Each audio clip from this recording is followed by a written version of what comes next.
বলা হয় হনুমানজির এই মন্ত্রের কাজ হয় খুবই ভালো। 1 মাসের মধ্যে কেটে যায় জীবনের দুঃখ কষ্ট। রাতে ঘুমোতে যাওয়ার আগে এই মন্ত্র জপ করুন 3 বার, দেখবেন কিছুদিনের মধ্যে আপনার সৌভাগ্য ফিরবেই।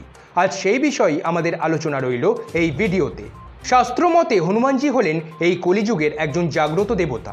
কেউ যদি ভক্তি শ্রদ্ধার সাথে ওনাকে স্মরণ করে তাহলে হনুমানজি তার দুঃখ দুর্দশা দূর করে থাকেন।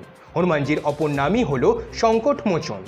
যদি আপনার জীবনে কিছু চাওয়ার থাকে তাহলে যেভাবে জানাবেন হনুমানজির কাছে সেটা এইভাবে: প্রভু, তোমার দয়াতে আমি যা পেয়েছি তা আমার যথেষ্ট, আমার পাশে থেকো, আমার জীবনযাত্রাকে সহজ করে তুলো। এইভাবে আপনার মনস্কামনা জানাবেন, দেখবেন হনুমানজি অবশ্যই আপনার মনোবাঞ্ছা পূরণ করবেন।